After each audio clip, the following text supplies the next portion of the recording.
Welcome to Down Ancient Trails, the online archaeology forum of the Sharma Center for Heritage Education, India. Brush the dust off long forgotten thoughts. Slice through time and space. Listen to stories in stone.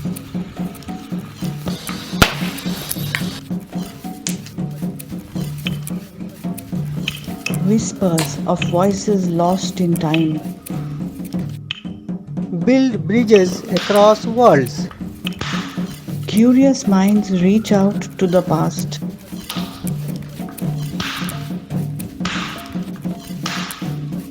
And travel down ancient trails.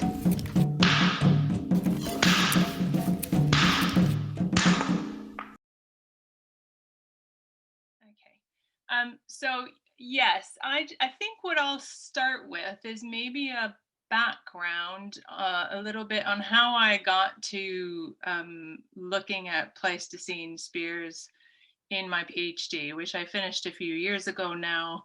As was mentioned, I'm now an Honorary Research Fellow at UCL and searching for the ever elusive postdoc job. And I did my master's degree at UCL as well, with Matt Pope as my supervisor for my master's. And he was also my supervisor for the PhD. And Matt sort of threw a bunch of ideas at me for my master's. I was very, very new to archaeology when I did the master's degree. I'd been a professional musician prior to that time. And I kind of just jumped into archaeology because I had an injury and had to stop being a musician. So it was a bit of a shock. I didn't even know what the Paleolithic was. So at any rate, Matt suggested that I investigate Font Robert points, which are, just in case anybody doesn't know what Font Robert points are, they're a type of tanged lithic from the European Eurasian Gravettian. They appear first in Northern European contexts, particularly in Belgium, and a few isolated find spots in the UK.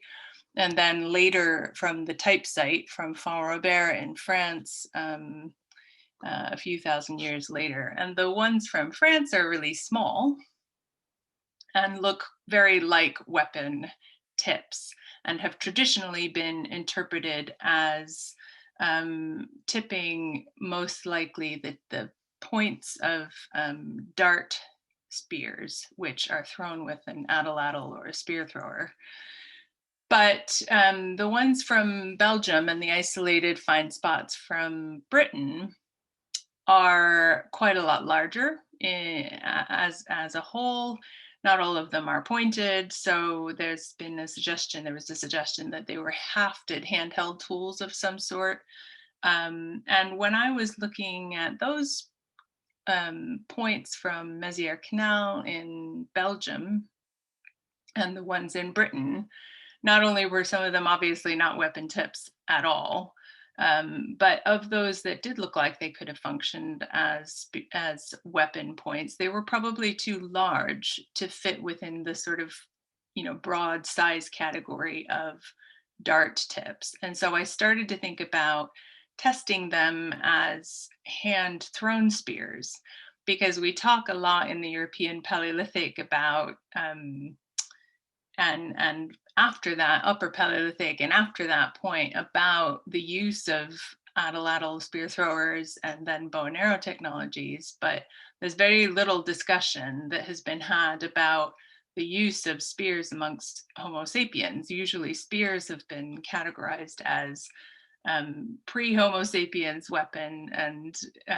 then complex projectiles, which are mechanically propelled, as a Homo sapiens type of weapon. But of course, you only need a second to look at the ethnographic literature to realize that Homo sapiens used lots of different types of weapon technologies, including sometimes spears in isolation of any other type of technology, or spears as well as atlatls, spears as well as bow and arrow technologies, etc. So spears aren't always used, but they are often used. And so I started to try, I set up an experiment. I collaborated already during the master's with the Defense Academy of the United Kingdom with ballistics engineers for that experiment, because I was trying to understand how to set up my experiment properly.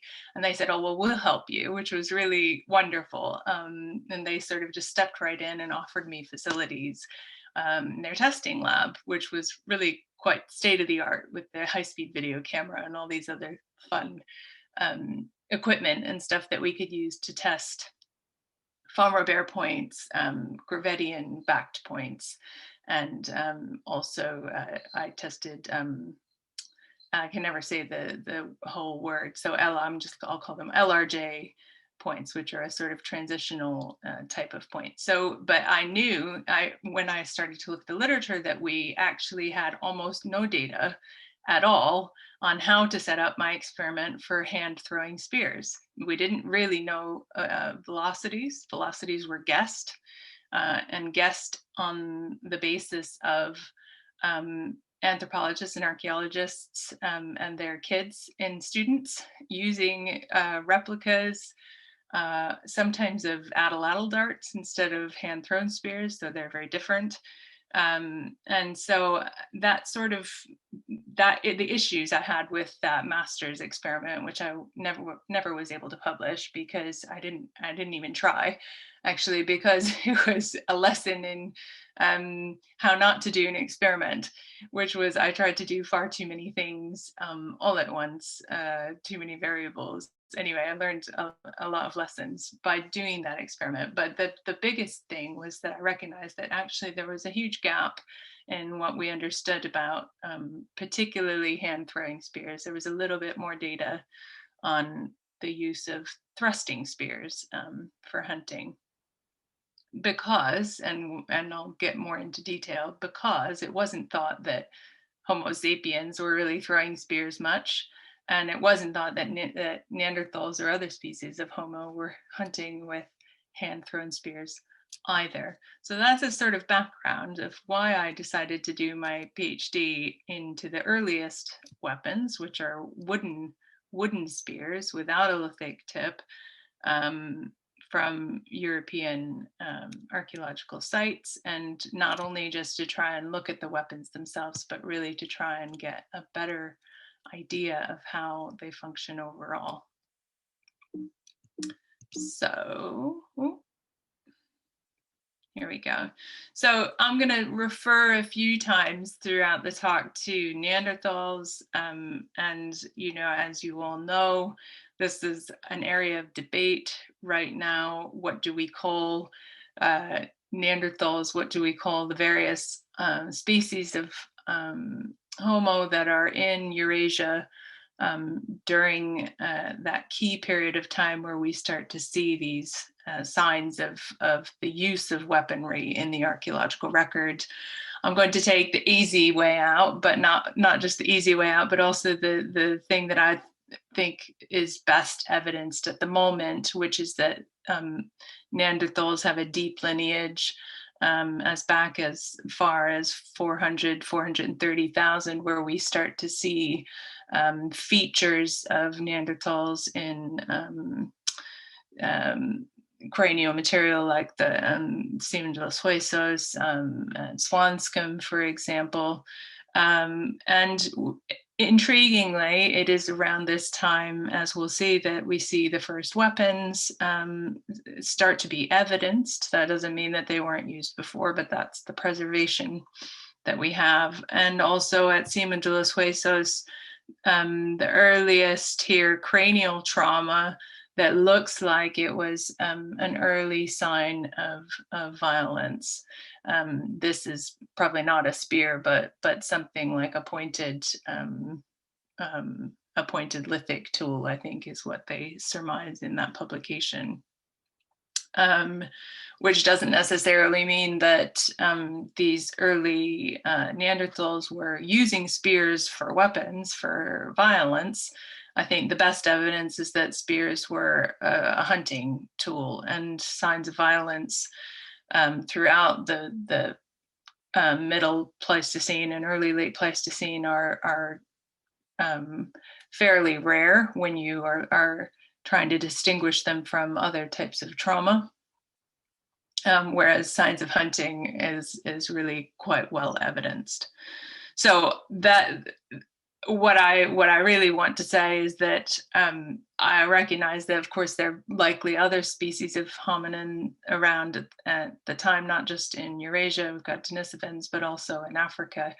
And so I think about spears as a weapon that is probably used by all species of Homo, potentially even as early as Homo erectus.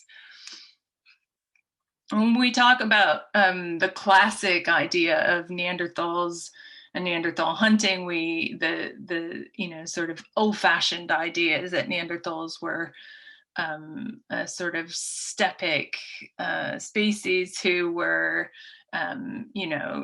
thriving most particularly in the ice ages and hunting very large terrestrial game, including deer all the way up through mammoth, herbivores primarily.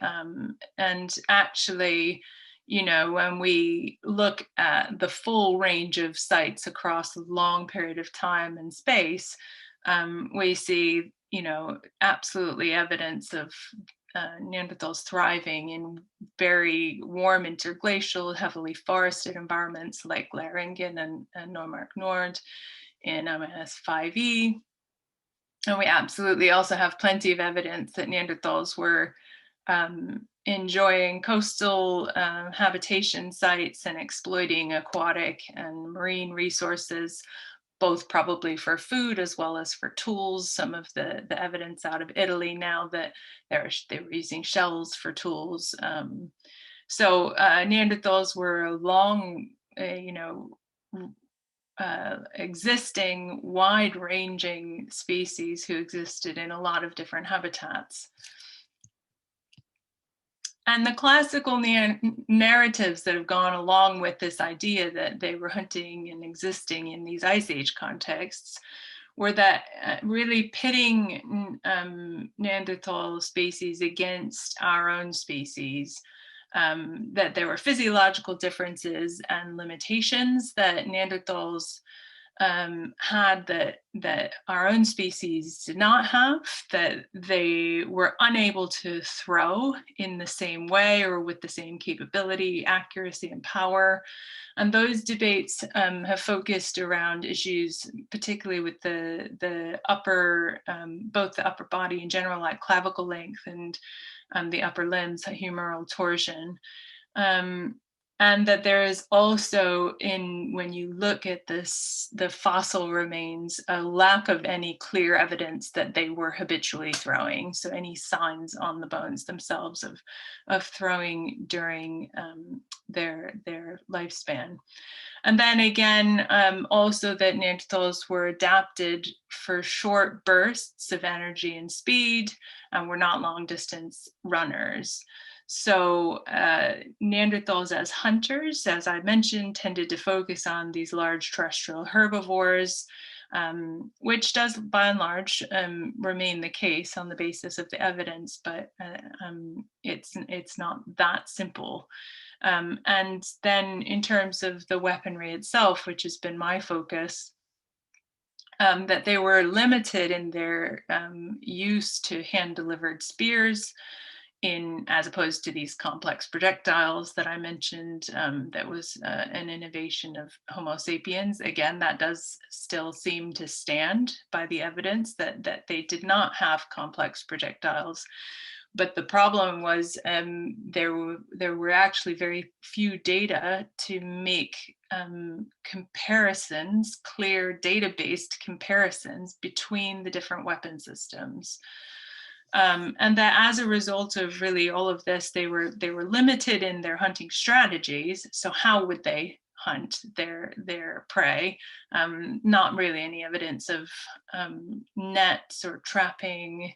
And therefore, they could only probably ambush hunt and disadvantage animals in order to hunt them, and weren't able to do things like endurance hunting, where they would chase game for a long period of time, or approach hunting is the other one that is suggested to have not been in the repertoire of Neanderthals, because they can't get, they have to get very, very close in order to use their contact spears.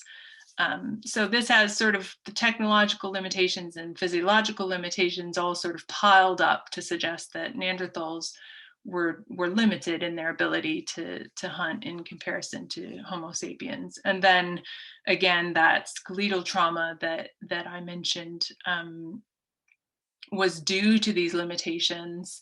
They needed to get up close because of their technology, and they put themselves at significant risk as a result of that, and that Homo sapiens had the ability to hunt from more of a distance. So this is just kind of a very, very brief overview of from a physiological standpoint, the debates that have gone on there, with publications by Jill Rhodes, by Steve Churchill, who have made the argument that on the basis of this humeral torsion, for example, that they were not actually capable of throwing in the same way. And then on the other side of the debate, Neil Roach doing a lot of work suggesting that actually the capacity for powerful and accurate throwing was probably in place, he argues, as early as Homo erectus, which would suggest that that there may be, scope for thinking that Neanderthals were physiologically capable. And then there's been recent evidence from a site in France, Tourville-la-Rivière, which has suggested that perhaps there's evidence in the shoulder of that fossil Neanderthal that there was habitual throwing going on. So this is not my area of expertise. I do follow it because obviously it's clearly relevant to my own studies. But debates slightly still ongoing in that arena. So we do know that Neanderthals were absolutely, as I mentioned, hunting herbivores, small deer through larger deer, including red deer. Horses were a favored type of prey. Megafauna, including straight-tusked elephant in the warmer periods and mammoth in the colder. To what extent it was hunting as opposed to scavenging is something that some people would still debate, but I think most people probably feel comfortable with the idea of Neanderthal hunting megafauna. And then there's some evidence of hunting of cave bear as well, so carnivore animals as well as herbivores. But in addition to those larger terrestrial animals, there's also now evidence over the last few decades of Neanderthals exploiting smaller prey, including rabbit, aquatic prey, or aquatic mammals, seal and dolphin, and in some instances, birds, including swan and crow. Now, again, there have been some questions about what is hunted for subsistence or for other potentially symbolic reasons, like feathers from birds, for example. But the question is, if they are capturing these prey live, then how are they doing that? Are they doing that with spears, or are they doing that with other types of technologies that we maybe don't see so much of? In terms of the arguments around Neanderthal trauma, there's the famous paper, of course, by Eric Trinkhaus, who was originally proposing that, with other colleagues, that the trauma patterns of Neanderthals look like they were similar to modern day rodeo riders, again, getting close up to prey, really putting themselves in extremely dangerous situations. And then more recently, Trinkhaus kind of wrote a really interesting paper, kind of not retracting the whole theory, but saying, well, kind of revisiting the idea and saying perhaps it's been a bit overstated. And I really appreciate, actually, when researchers feel able to kind of revisit their earlier ideas. I hope that I can do the same, because I'm sure I will find I'd made plenty of omissions or things sometimes can get a bit out of an idea, can get a bit out of hand. So I thought that was brilliant, that Trinkhaus felt comfortable with sort of revisiting that. And then another recent paper, I think from 2018, that looked at cranial trauma prevalence, comparing Neanderthals and Upper Paleolithic modern humans, and finding roughly similar patterns of trauma. And again, trauma from hunting accidents versus trauma from violence isn't always clear. But I thought they addressed that, sort of bringing that kind of, again, like so many other aspects of Neanderthal behavior and Homo sapiens behavior, kind of bringing it slightly more in line than the classic narrative. In terms of the spears themselves, there are some fairly strong models out there.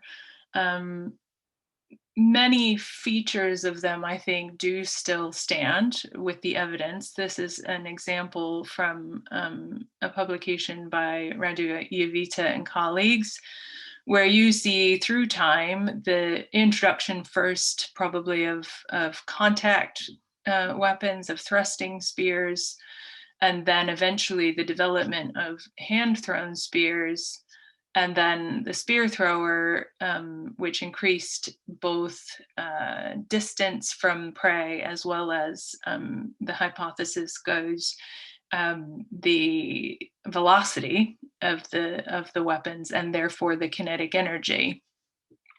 And then eventually the development after that of bow and arrow technology. The development, in terms of the technological evolution, it does look like that is still the pattern. But I think one of the things that I really wanted to better understand was this distance here that's proposed often for hand throwing spears as being between 5 and 10 meter distances, limitation, therefore a significant limitation, because that 5 meters, you may as well be in contact with the animal because it's really incredibly close.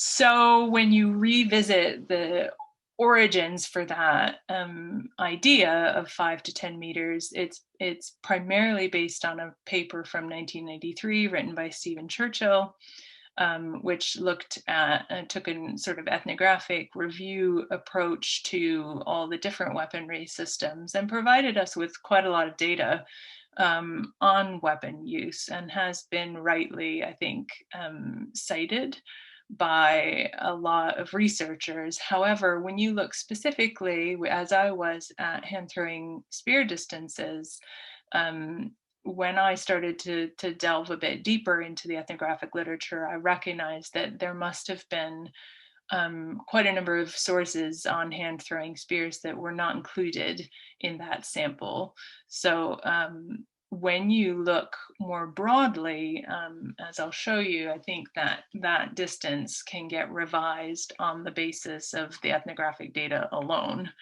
And it depends a lot on the environment that people are hunting in terms of how far they will throw a spear for hunting, and also the prey and the type of spear, etc.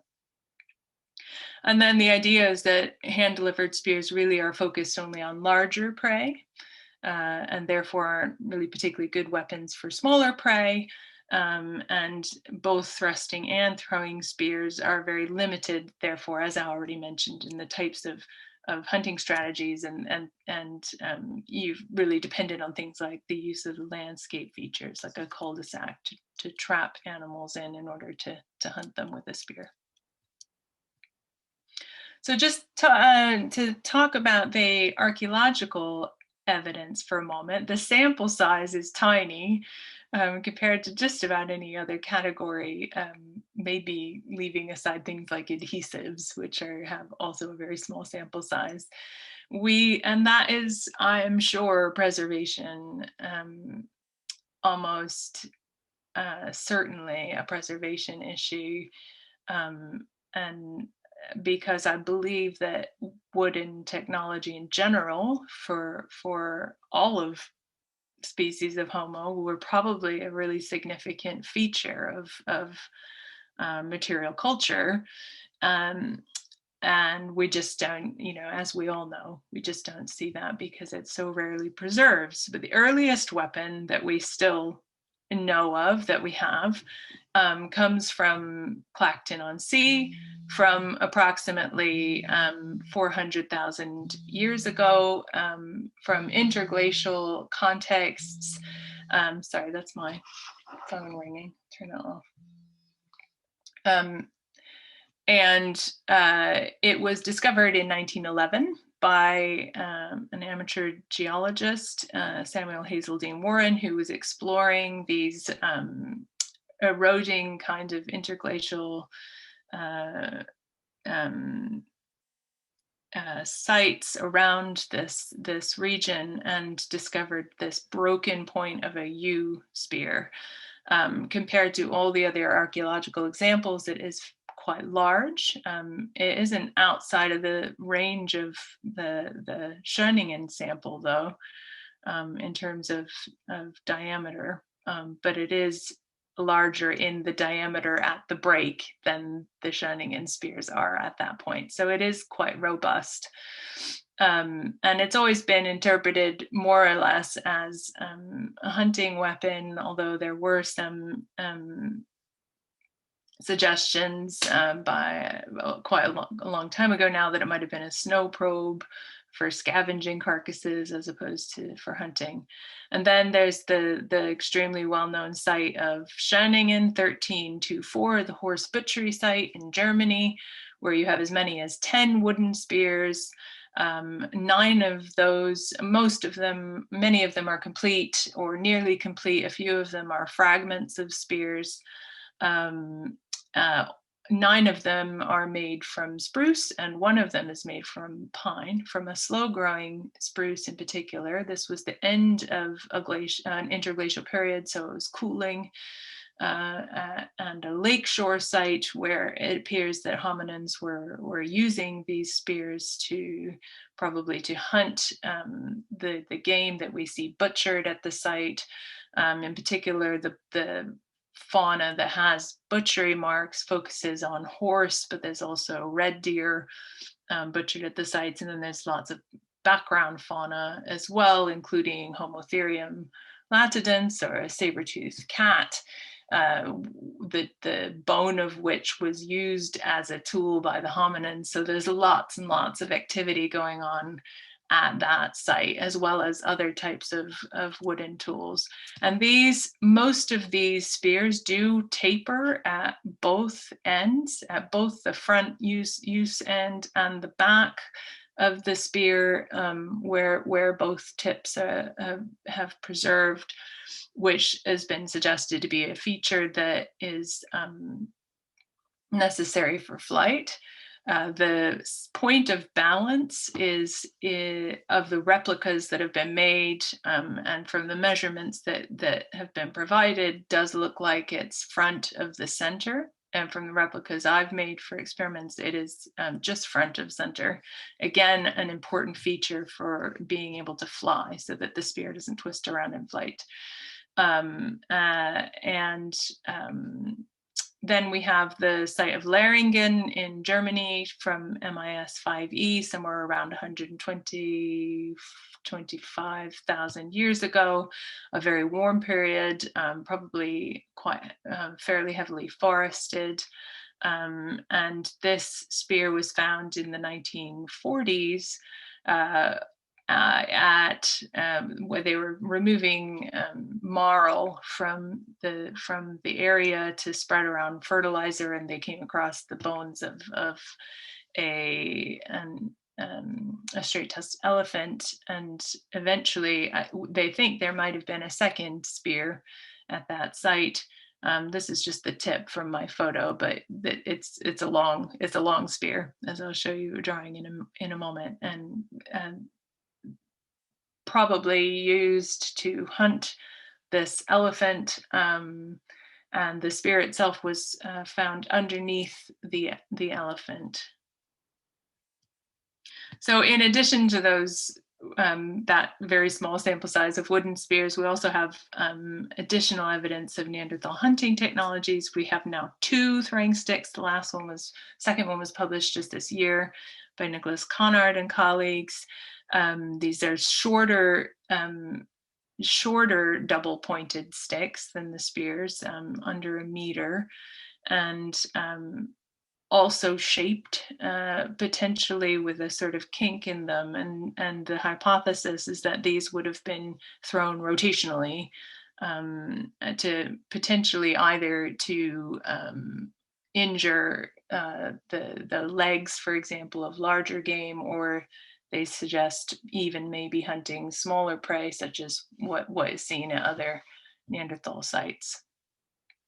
And then stone-tipped stone points that look like they were shaped and used in order for hunting, to tip spears, seem to appear somewhere between MIS 6 and 7, and that a colleague of mine, Alice Laporta, I hope will publish soon more on these types of stone points, but other colleagues have published a fair amount of convincing evidence that Neanderthals also added stone points to their spears somewhere around 253,000 years.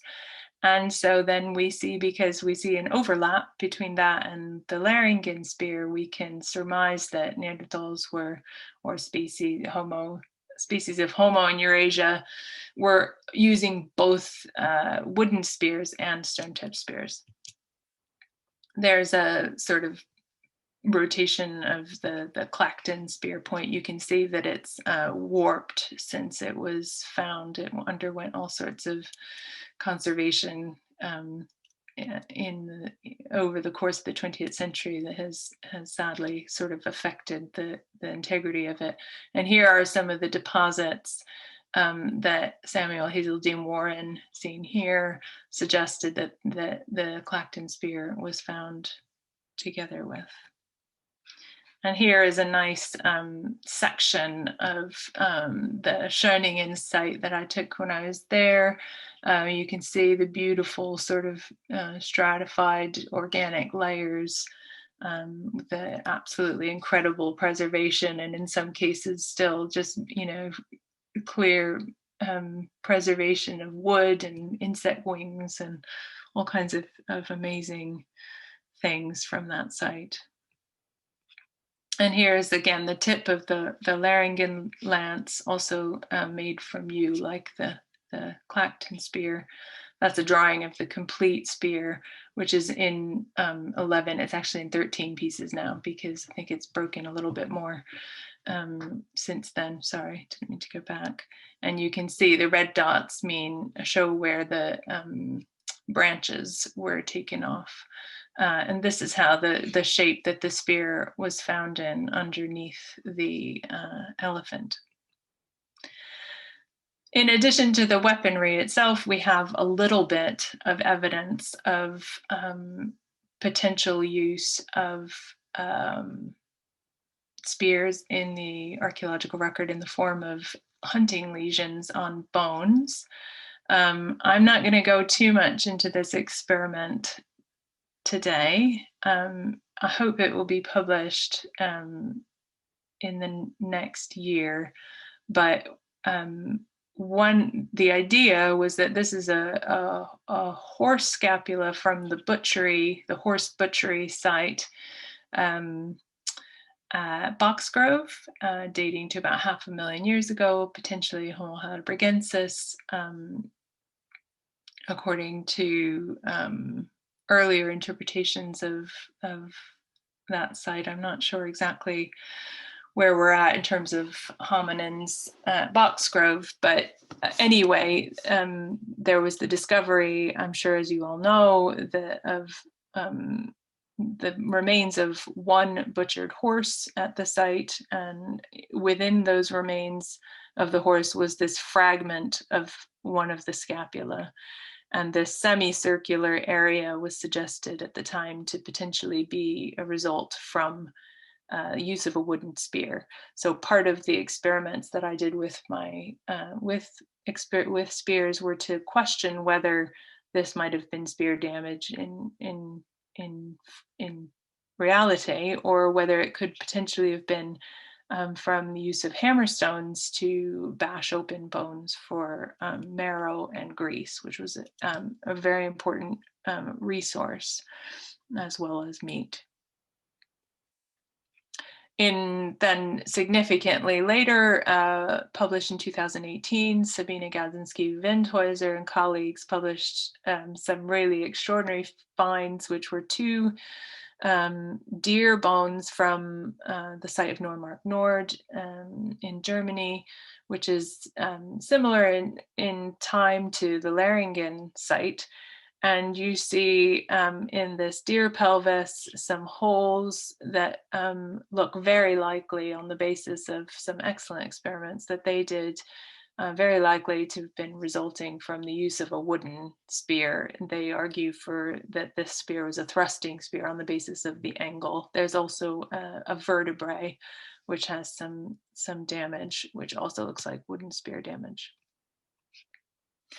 Getting back to distances, I mentioned that I felt that the estimated distances by Churchill probably didn't account for some of the other ethnographic data that I found out there. So here are just some examples from the literature about some of the estimated distances.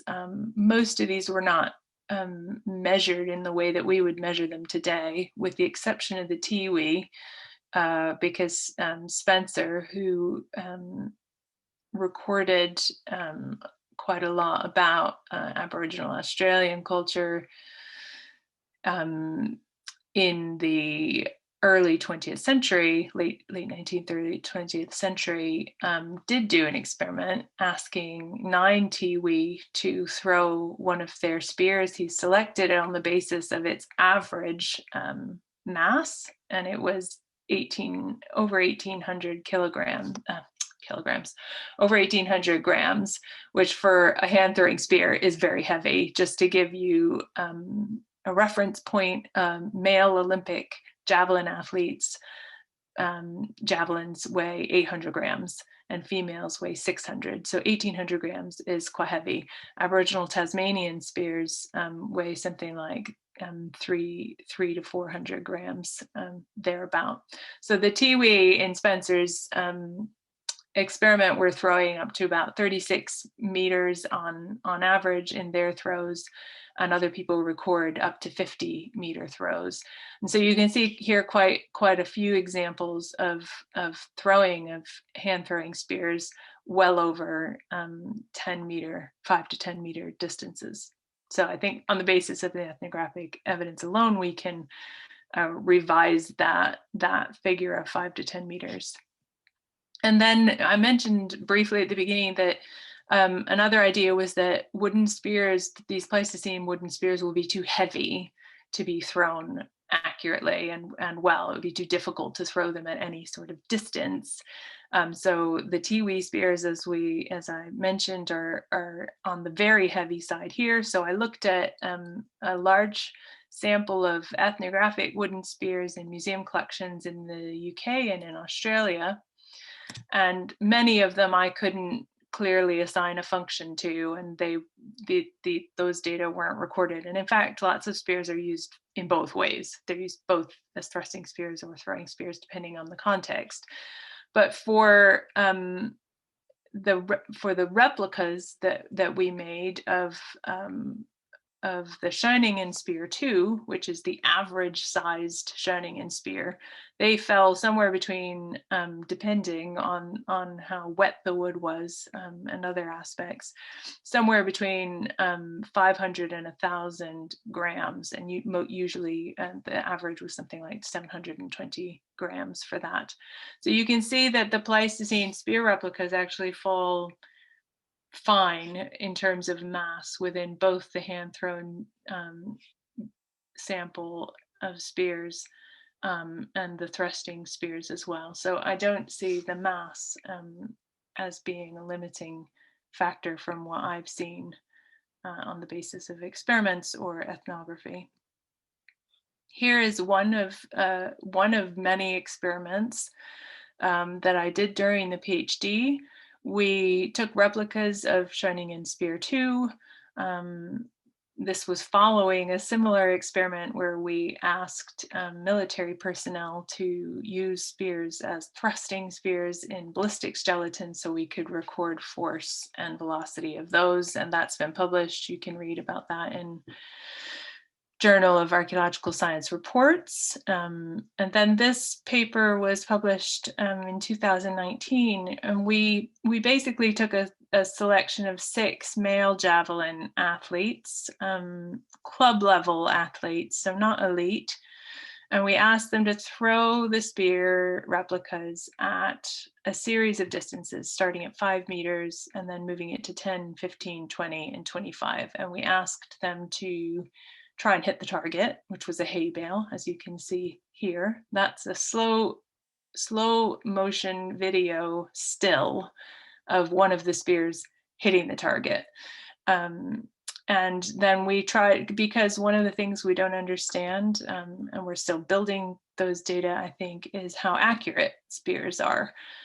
So again, this is another aspect that has been suggested, that hand-thrown spears aren't a very accurate weapon and that other technologies improve accuracy. So we need something to compare that with in order to answer that question empirically. We high-speed videoed both the release, there's the guy operating the release high-speed video camera, and impact. And not all the spear videos came out very well, but of those that we had both the release and the impact clearly enough to analyze them, we were able to see what happens, whether they really slow down in flight or not. So there's the little snapshot of the publication, and the velocities that we recorded from impact were actually pretty much what had been hypothesized about hand-thrown spears. So that's good. So we have, for throwing experiments, we have, I think, for Pleistocene spears, we have a fairly good bracket within which to test. But the surprise was that these velocities were what we expected, but because the spears weighed as much as they did, so kinetic energy is a result of both velocity and mass. It's a product of both of those. So the kinetic energy is actually quite a lot higher than what was suggested. And then you recall about the losing, do they lose a lot of velocity in flight? So here is the rate of change, a graph of the rate of change. At 0 would be no change at all. So if you had anything on that line, that would be no change between the throwing of the spear and the hitting the target. And anything below that, these ones, and here are by each distance, and then each participant gets his own little doodad. And so anything below that 0, the spear lost a little bit of velocity in flight, and everything above it gained as much as 2 meters per second from release to impact. Now this caused me a little bit of grief because the traditional idea of projectiles is it can't increase velocity on their own. That's not how projectiles work. So we had to think quite hard about this with the ballistics engineers, and so the throwers had a tailwind of sometimes a fair amount of tailwind, which could have increased the velocity of these spears by a bit. But in addition to that, they of course are throwing from a 2-meter height, and the target was set on the ground. And so they probably picked up a bit of velocity just from gravitational acceleration from 2-meter height to the ground. So overall, I think the picture is clear that they don't lose a huge amount of velocity in flight. And also because they're thrown at any sort of distance, they're thrown in a parabolic arch, which means that they will lose velocity up to the top and then start to gain some of that velocity back. And so there are questions around things like drag. So perhaps some of that will be revised in the future, but I think it was interesting to show that again, that's an aspect that, if anything, was probably a bit overstated. And the accuracy was not fantastic with our club level javelin athletes. You see here at 5 meters, they were accurate at about 58% of the time. And then at 10 and 15 meters, that dropped to 25% of the time. And at 20 meters to 17% of the time, they were able to hit the target. When we set the target quite far, 25 meters, they didn't hit the target at all. So that gives us a sort of, from a semi-trained perspective of spear use, a sort of starting point that they can hit a target up to 20 meters with a Schöningen spear replica. But these javelin athletes practice throwing probably 2 times a week. Even the elite athlete that I've worked with since then only actually throws 2 times a week. The rest of his time training is doing things like running and other types of fitness and strength training. And they don't start throwing until they're probably 10, 11, 12 years old. So perhaps we can consider that as, I know they are quite elite athletes, but maybe there's an argument to be had that they are a baseline in comparison with societies who subsist on the basis of throwing for hunting. So I'm working on sort of revising this model, not only to increase the distance of hand throwing spears, but also to make the point that one technology does not replace the next technology, that they're probably additive, and that hominins would have had increasing options for hunting and for violence, rather than what this thrusting spear is becoming obsolete.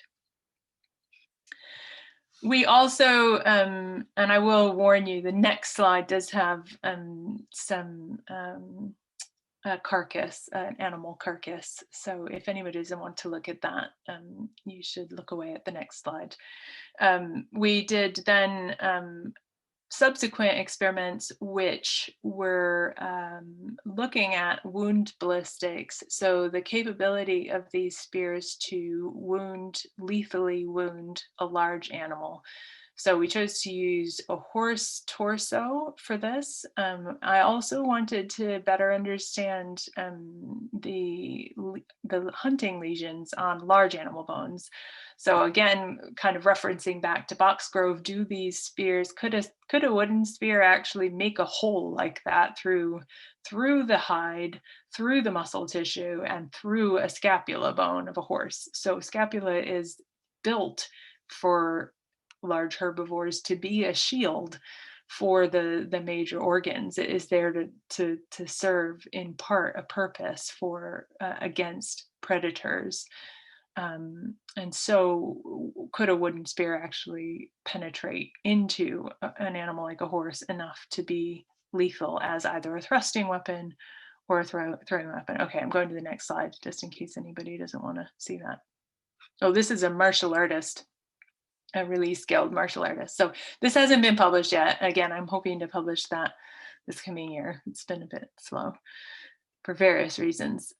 So here we found with the thrusting experiment using two male martial arts trained people, and that was very useful because actually they taught me a lot about the different options for spear thrusting, because it's not just one thing. You can use a thrusting spear in many, many different kinds of ways.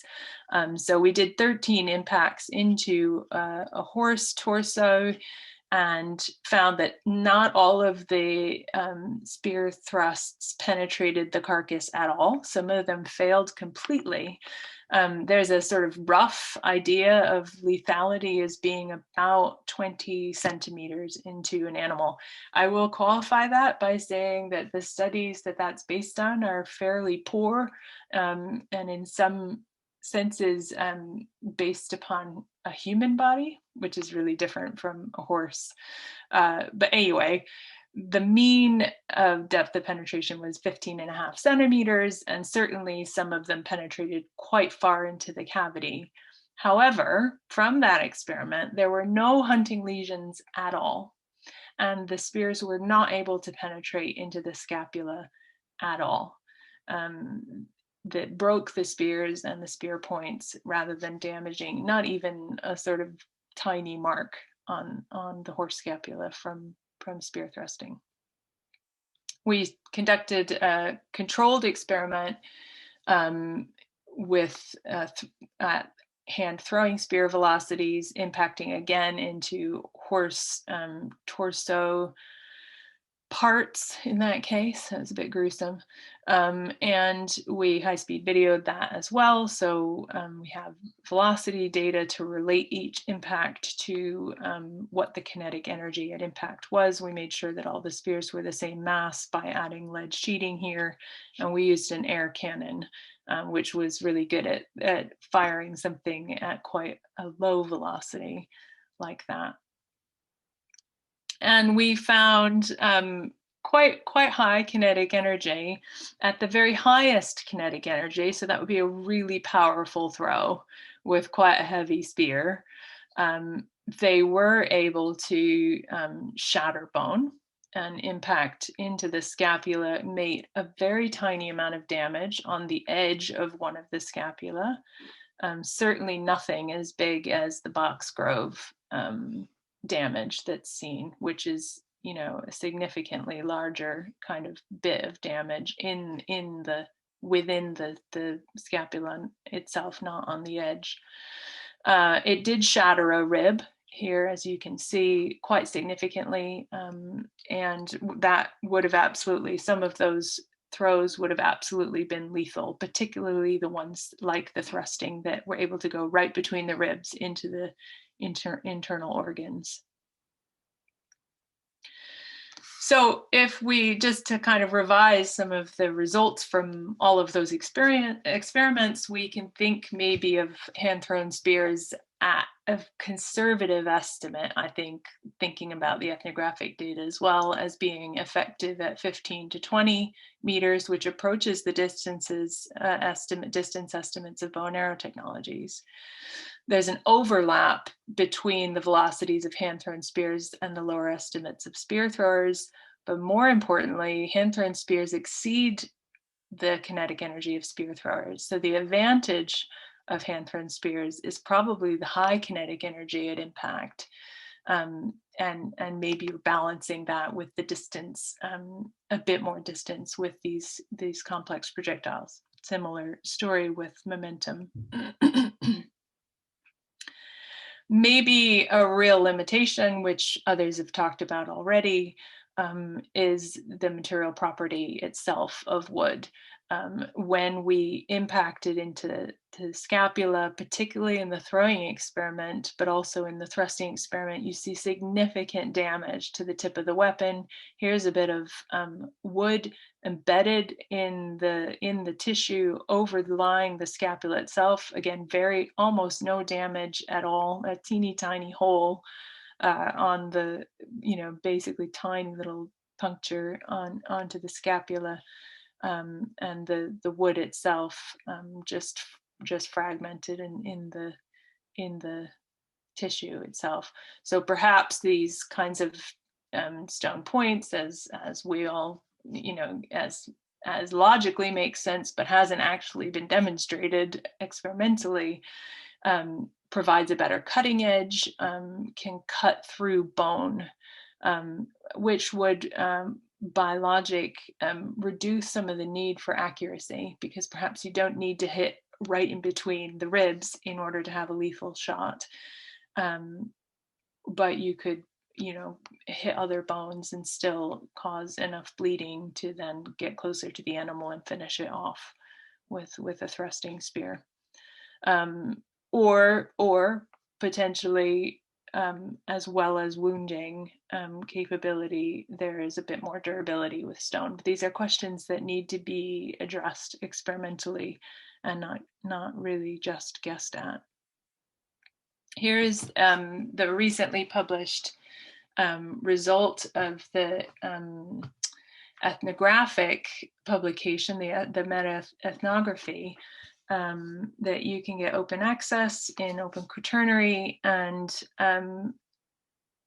similar to the data that came out about hand-thrown spears in general, wooden spears are not as limited as has been suggested in the archaeological record. And this isn't to say that the ethnographic data tells us what Pleistocene hominins were doing, but I think that the data help us to understand the possibilities of a technology, and that if hominins were not doing a particular behavior, whether or not this helps us understand whether or not that's likely a result, I think, of the technology itself or other aspects. So the review found that wooden spears were used as both thrusting and throwing weapons in North America, South America, Africa, and Oceania. I was speaking with some of the hosts at the beginning that there are examples of bamboo in India, which I think would be brilliant to add to this database. I didn't come across those publications probably because I didn't search for the word bamboo in my studies, but also because they weren't maybe referenced by other archaeological studies. But the database associated with this paper is open. It's an open database, and it can be updated by me or by other people. And so I welcome any suggestions to add to that database, whether it's for hunting or fishing or anything, for violence as well, so that we can kind of start to, I see the database itself as a starting point, not as the end point. There's a wide range of climates and environments. I'll show you here. You can see here are points. Again, the map isn't fantastic, but the reason I crafted it this way is so that it can be a map which is on Z maps, which is updatable. I can add points to it, which is a nice feature, I think. And you can see that you have the Casca up here using wooden spears to hunt bear. You have groups in South and Central America who were using wooden spears to hunt both animals like capybara, but also dangerous prey like jaguar. In North America, many of the examples related to use of wooden spears in violence. In African contexts, they were Bayoko were using them, I think, for hunting. The data was not super clear on that. And then lots and lots of examples from mainland Australia for both hunting and violence. The Maori used in New Zealand for violence, and plenty of other examples here in many of the oceanic contexts here. And yeah, here's a gap, isn't it? We need to, I'd love some data on that. Here's just a sort of handful of some of the types of animals that I found to be hunted. There's also saltwater crocodile in Australian contexts, certainly flightless birds like the emu, and then terrestrial herbivores and carnivores. And you can see the wide range of different types of climates, a lot of which are heavily forested environments where, for example, you might throw spears or use them as thrusting spears in quite closed, at short distances in quite closed forested environments. So not just these open tundra big game hunting. And here is just a drawing of some of the range of prey sizes. So if you remember, I mentioned that one idea was that spears are really most often used on larger prey. And that might be the case that they're most often used on larger prey, but they certainly were used, wooden spears in particular, were used quite a lot on smaller prey. Unfortunately, a lot of the time, those data are not recorded in the ethnographic literature exactly what prey, but where I could find them, you had everything up from, beaver in the Americas all the way up to forest elephants by the Mbuti. One thing that I talk about in the meta-ethnography is a problem I have had with the ethnographic, both the portrayal of these technologies, wooden spears I'm focusing on here, but there are plenty of other examples in the people who recorded those technologies and the societies who used them, and in the archaeological interpretations that are based on the characterizations. So wooden spears have been characterized as simple weapons in contrast with complex weapons, which are hafted, or complex projectiles, which are mechanically delivered in some way as opposed to by hand.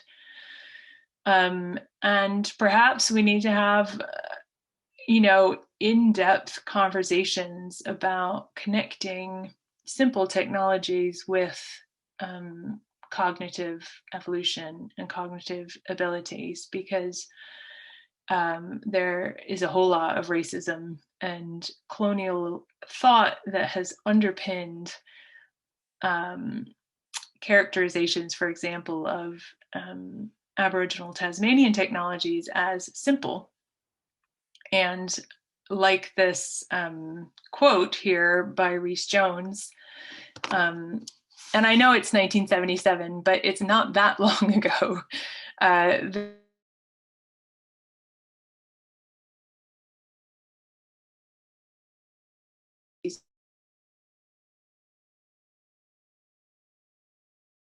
Archaeology, that there was a squeezing of intellectuality, the world's longest isolation, and the world's simplest technology, were they doomed? And the problem was that this simplicity of technology, which is argued quite well in some other literature that I can refer you to, and is in that paper as well, it is connected to the suggestion that these people were already sort of losing population levels and were sort of evolutionarily on their way out.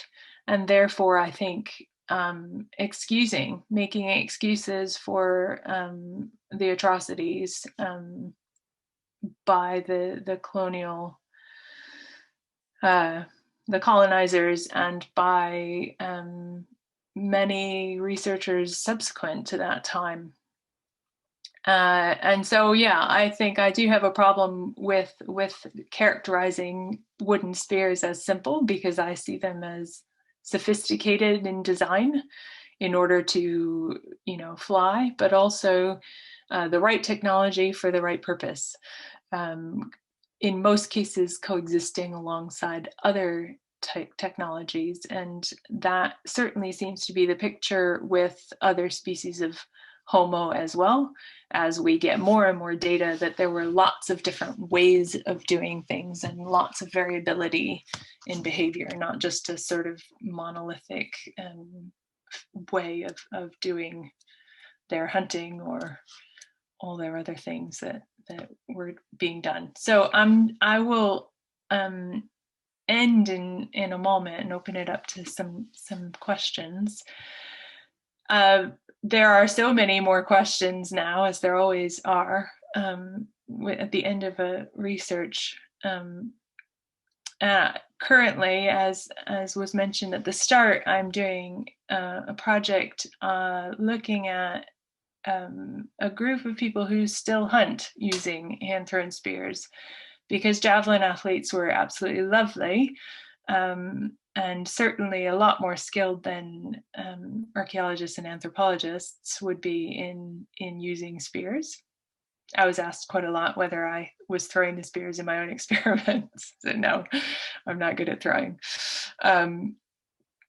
And what we have looked at with the Bayaka, who hunt quite a range of prey in the Congo rainforest basin, is not just how, the similar sorts of questions that I asked in the throwing experiment, which was how accurate are they, what are the ballistics, how are they throwing them at different distances.